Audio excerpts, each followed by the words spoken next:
ఏపీలో జూనియర్ న్యాయవాదులకు అండగా ఉంటున్న రాష్ట్ర ప్రభుత్వం 2023-24 సంవత్సరానికి సంబంధించి రెండో విడత వైఎస్ఆర్ లా నేస్తం నిధులను సీఎం వైఎస్ జగన్మోహన్ రెడ్డి నేడు విడుదల చేయనున్నారు.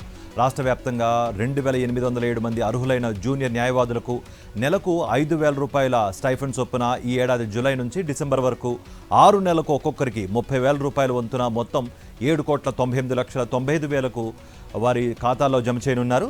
కొత్తగా లా గ్రాడ్యుయేషన్ పూర్తి చేసిన యువ లాయర్లు వృత్తిలో నిలదొక్కునేలా 3 ఏళ్ల పాటు ఒక్కొక్కరికి ఏడాదికి 60,000 చొప్పున 3 ఏళ్లకు మొత్తంగా 1,80,000 ఇస్తోంది.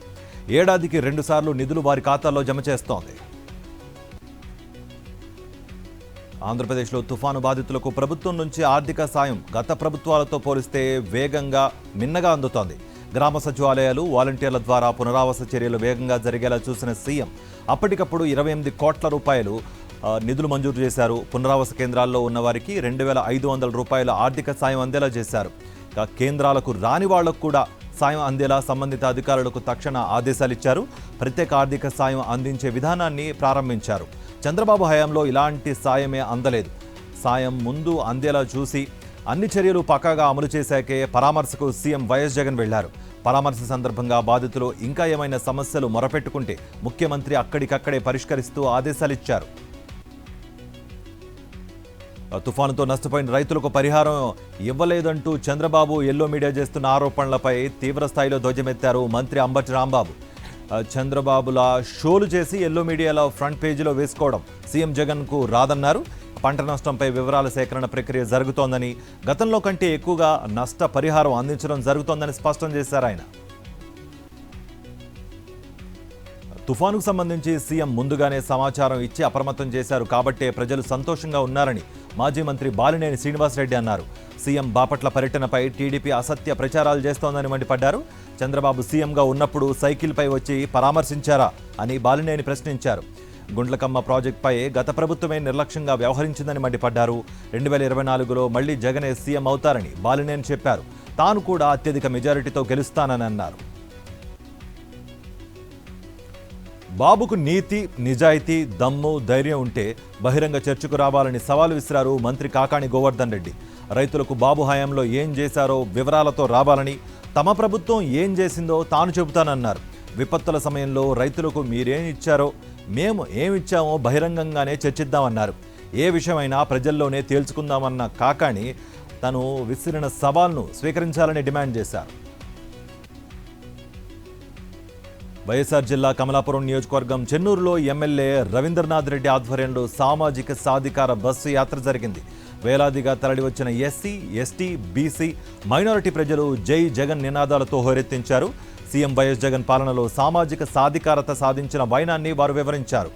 బడుగు బలహీన వర్గాలను చంద్రబాబు అణిచివేస్తే ముఖ్యమంత్రి వైఎస్ జగన్మోహన్ రెడ్డి చెయ్యి పట్టుకుని అభివృద్ధి పదం వైపు నడిపించారని తెలిపారు. దేశ చరిత్రలో సామాజిక న్యాయం చేసిన ఒకే ఒక ముఖ్యమంత్రి వైఎస్ జగన్మోహన్ రెడ్డి అని మంత్రి ఆదిమూలపు సురేష్ అన్నారు. సీఎం జగన్ అణగారిన వర్గాలకు అండగా నిలిచి వారి అభ్యున్నతికి పాటుపడుతున్నారని మంత్రి మేరుగు నాగార్జున చెప్పారు. సీఎం వైఎస్ జగన్మోహన్ రెడ్డి తీసుకొచ్చిన నవరత్నాల పథకాల ద్వారా ప్రతి ఇంటా వెలుగులు నింపారని హర్షం వ్యక్తం చేశారు. చిత్తూరు జిల్లా పొంగనూరులో మంత్రి పెద్దిరెడ్డి రామచంద్రారెడ్డి పర్యటించారు. హనుమంత రాయనదన్నె శ్రీ ఆంజనేయ స్వామి ఆలయంలో మంత్రి ప్రత్యేక పూజలు నిర్వహించారు. అనంతరం పలు ప్రారంభోత్సవాలకు శ్రీకారం చుట్టారు. 9.14 కోట్ల రూపాయలతో కూడిన అభివృద్ధి కార్యక్రమాలను ప్రారంభించారు. 3 ఆర్ఓ పాయింట్లు, 2 వైఎస్ఆర్ హెల్త్ క్లినిక్లు, 2 ఆర్బీకేలు, 2 సచివాలయ భవనాలను మంత్రి ప్రారంభించారు.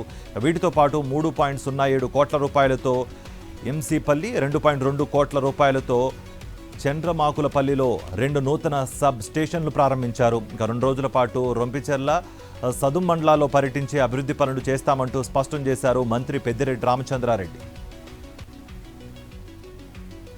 విజయవాడ గాంధీనగర్ జింకానా గ్రౌండ్లో అవుట్ సోర్సింగ్ ఉద్యోగుల రాష్ట్ర ప్రథమ మహాసభ జరిగింది. 26 జిల్లాల నుంచి అవుట్ సోర్సింగ్ ఉద్యోగుల సంఘం జిల్లాల నాయకులు, ఉద్యోగులు హాజరయ్యారు. రాష్ట్ర ప్రభుత్వం అవుట్ సోర్సింగ్ ఉద్యోగులకు జీతాలు ఇచ్చాకే రెగ్యులర్ ఉద్యోగులకు ఇస్తామని చెప్పడాన్ని స్వాగతిస్తున్నామని అన్నారు ఏపీ జేఏసీ రాష్ట్ర చైర్మన్ బొప్పరాజు వెంకటేశ్వర్లు. ఈ క్రమంలో అందరి ఆవేదన, సమస్య తెలుసుకునే ప్రభుత్వం జగన్ ప్రభుత్వమని AP planning commission vice chairman Malladi Vishnu తెలిపారు. రాజమండ్రి ఎయిర్పోర్ట్ విస్తరణ పనులకు కేంద్ర మంత్రి జ్యోతిరాదిత్య సింధియా శంకుస్థాపన చేశారు. 347.15 కోట్లతో నూతన టెర్మినల్ భవనం నిర్మాణ పనులకు శంకుస్థాపన చేశారాయన. ఈ కార్యక్రమంలో మంత్రి అమర్నాథ్, ఎంపీ భరత్రామ్, ఎమ్మెల్యే జకంపూడి రాజా పాల్గొన్నారు. టెర్మినల్ భవనం పూర్తయితే 5వ ఏరో బ్రిడ్జిలు అందుబాటులోకి రానున్నాయి. ఇవి పూర్తయితే రాజమండ్రి ఎయిర్పోర్ట్ అంతర్జాతీయ స్థాయి ఎయిర్పోర్ట్గా రూపుదిద్దుకోనుంది.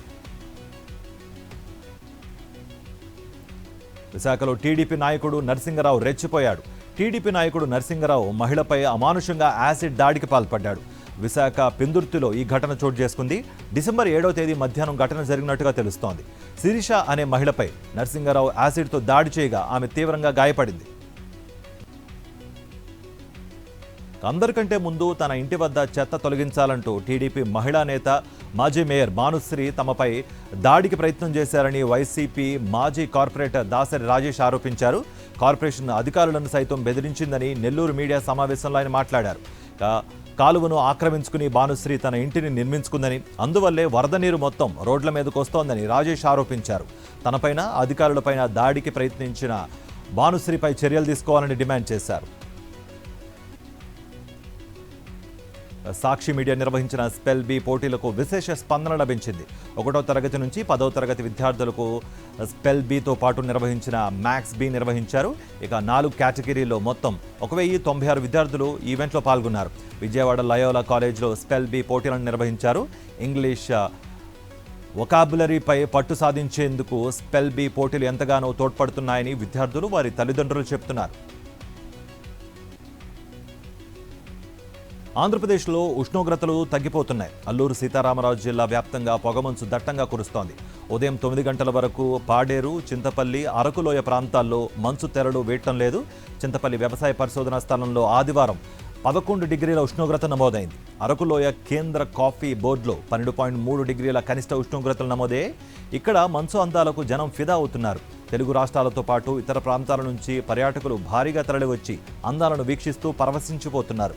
కొండ ప్రాంతాలకు వేకువజామునే చేరుకుని పొగమంచు, సూర్యోదయం, మేఘాల అందాలను వీక్షిస్తున్నారు. తెలంగాణ రోడ్లు, భవనాలు, సినిమాటోగ్రఫీ మంత్రిగా కోమటిరెడ్డి వెంకటరెడ్డి బాధ్యతలు స్వీకరించారు. సచివాలయంలోని ఆయన ఛాంబర్లో ప్రత్యేక పూజలు నిర్వహించిన తర్వాత అధికారికంగా బాధ్యతలు చేపట్టారు. అనంతరం కొన్ని ముఖ్యమైన ఫైల్స్పై మంత్రిగా మొదటి సంతకం చేశారు. ఈ కార్యక్రమంలో ఆయన సోదరుడు, మునుగోడు ఎమ్మెల్యే కోమటిరెడ్డి రాజగోపాల్ రెడ్డి కూడా పాల్గొన్నారు. గూగుల్ మ్యాప్ను అనుసరించి ప్రయాణం చేస్తూ దారి తప్పి డీసీఎం వ్యాన్ ప్రాజెక్టులోకి తీసుకెళ్లిన ఘటన సిద్దిపేటలో చోటు చేసుకుంది. హుస్నాబాద్ నుంచి హైదరాబాద్కు గూగుల్ మ్యాప్ సాయంతో వస్తూ ఉండగా పాల వ్యాన్ సరాసరిగా అక్కడ ఉన్న అక్కన్నపేట గౌరవెల్లి ప్రాజెక్టులో దూసుకెళ్లిపోయింది. దీంతో జేసీబీ సాయంతో వ్యాన్ను బయటకు తీశారు జాలుబాయి తాండావాసులు. బ్యారికేడ్స్ కానీ, లైనింగ్ వాల్ కానీ లేకపోవడంతో ఇటువంటి ఘటనలు పునరావృతమవుతున్నాయి. నల్గొండ జిల్లాలో ఆధునిక దేవాలయంగా పిలువబడే నాగార్జున సాగర్ ప్రాజెక్టు నిర్మాణానికి పునాది వేసి 68 వసంతాల్లో పూర్తి చేసుకున్న 69వ వసంతంలోకి అడుగు పెడుతోంది. ఈ సందర్భంగా పైలాన్ పిల్లర్ పార్క్ వద్ద పూజా కార్యక్రమాలు నిర్వహించారు. 1955 డిసెంబర్ 10న దేశ తొలి ప్రధాని నెహ్రూ నిర్మాణానికి పునరాది రాయి వేశారు. 2 తెలుగు రాష్ట్రాల్లో కలిపి 22 లక్షల ఎకరాలకు సాగునీరు, వేలాది గ్రామాలకు తాగునీరు అందిస్తుందన్నారు. 960 మెగావాట్ల విద్యుత్ ఉత్పత్తి చేస్తూ నిర్విరామంగా రైతాంగ మన్ననలు పొందుతూ దేదీప్యమానంగా విరాజిల్లుతోందని ప్రాజెక్టు అధికారులు వెల్లడించారు. ఛత్తీస్గఢ్ ముఖ్యమంత్రిగా విష్ణు డియో సాయ్ ఎంపికయ్యారు. గత వారం రోజులుగా ఛత్తీస్గఢ్ సీఎం ఎంపిక కోసం తీవ్ర కసరత్తు చేసిన బీజేపీ అధిష్టానం ఆఖరికి విష్ణు డియో సాయ్ వైపు మొగ్గు చూపింది. ఈ ఉదయం సమావేశమైన బీజేపీ శాసనసభాపక్షం విష్ణు డియోను సీఎంగా ఎన్నుకోనున్నట్టు ప్రకటించింది. ఛత్తీస్గఢ్ మాజీ ముఖ్యమంత్రి రమణ్ సింగ్ కూడా సీఎం రేస్లో ఉన్నప్పటికీ బీజేపీ హైకమాండ్ ఆయన్ను పక్కన పెట్టింది. విష్ణు డియో సాయ్ గతంలో ఛత్తీస్గఢ్ రాష్ట్ర బీజేపీ అధ్యక్షుడిగా పనిచేశారు. అంతేగాక ప్రధాని నరేంద్ర మోదీ తొలి కేబినెట్లో కేంద్ర మంత్రిగా కూడా పనిచేశారు. ఆయన బీఎస్పీ అధ్యక్షురాలు, యూపీ మాజీ సీఎం మాయావతి కీలక ప్రకటన చేశారు. మేనల్లుడు ఆకాష్ ఆనంద్ తన రాజకీయ వారసుని అని వెల్లడించారు. 2024 లోక్సభ ఎన్నికలకు పార్టీ సన్నాహాల కోసం లక్నోలో సమావేశాన్ని ఏర్పాటు చేశారు. ఈ సందర్భంగా 28 ఏళ్ల మేనల్లుడు ఆకాష్ ఆనంద్ను తన రాజకీయ వారసుడిగా నియమించారు. బీఎస్పీని బలోపేతం చేసే బాధ్యత కూడా ఆకాష్కు అప్పగించారామె. మాయావతి తమ్ముడు ఆనంద్ కుమారుడే ఆకాష్ ఆనంద్. గత ఏడాది నుంచి బీఎస్పీ వ్యవహారాల ఇన్ఛార్జిగా ఉన్నారాయన. 2019లో సోదరుడు ఆనంద్ కుమార్ను పార్టీ ఉపాధ్యక్షుడిగా, మేనలుడు ఆకాష్ ఆనంద్ను జాతీయ కోఆర్డినేటర్గా మాయావతి నియమించారు. అయితే ఉత్తరప్రదేశ్, ఉత్తరాఖండ్లో పార్టీకి మాయావతి అధ్యక్షత వహిస్తారని బీఎస్పీ నేత ఉదయవీర్ సింగ్ తెలిపారు. ఇతర రాష్ట్రాల్లో పార్టీ క్యాడర్కు ఆకాష్ ఆనంద్ నాయకత్వం వహిస్తారని చెప్పారు. ఒడిశాలో కాంగ్రెస్ ఎంపీ ధీరజ్ ప్రసాద్ సాహుకు చెందిన నగదును చూసి ఐటీ అధికారులు షాక్ అవుతున్నారు. నల్లధనాన్ని లెక్కించేందుకు అధికారులు రకరకాల ఏర్పాట్లు చేశారు. ఇప్పటి వరకు సాహుకి చెందిన పలు ప్రాంతాల్లో నిర్వహించిన దాడుల్లో 300 కోట్లకు పైగా నగదు స్వాధీనం చేసుకున్నారు. స్వాధీనం చేసుకున్న నగదులో ఎక్కువగా 500 నోట్లున్నాయి. అయితే ఈ డబ్బులను లెక్కించేందుకు 50 మందిని నియమించారు ఐటీ అధికారులు. అదే సమయంలో నోట్ల లెక్కింపుకు 40 చిన్న పెద్ద యంత్రాలను కూడా ఏర్పాటు చేశారు. అయితే మరోవైపు ఇంకా 7 గదులు, 9 లాకర్లు తెలవాల్సి ఉన్నందున ఐటీ అధికారులు తమ శాఖ దాడులో ఒకేసారి ఇంత మొత్తం పట్టుబడ్డం ఇదే తొలిసారని తెలిపారు వారు.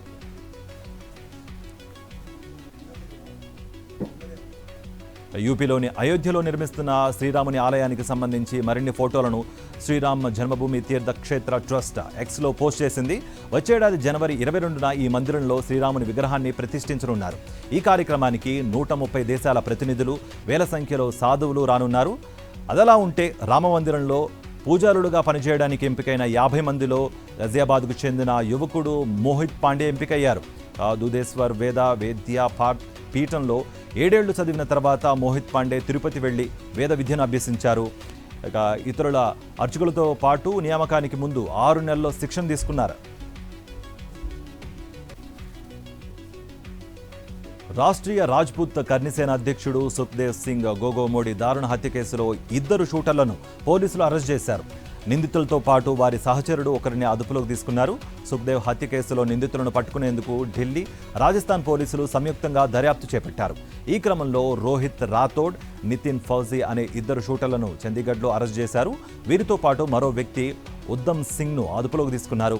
సుఖ్దేవ్ సింగ్ గోగోమోడి ఈ నెల 5న పట్టపగలు దారుణ హత్యకు గురయ్యారు. ఉత్తరప్రదేశ్ ప్రయాగ్రాజ్లోని త్రివేణి సంగమం దగ్గర సైబీరియన్ వలస పక్షులు సందడి మొదలైంది. ఈ వలస పక్షుల రాకతో త్రివేణి సంగమం పరిసరాల్లో పుష్కర ఘాట్లు ప్రత్యేక శోభను సంతరించుకున్నాయి. భక్తులు ఈ పక్షుల సందడి చూస్తూ ఎంజాయ్ చేస్తున్నారు.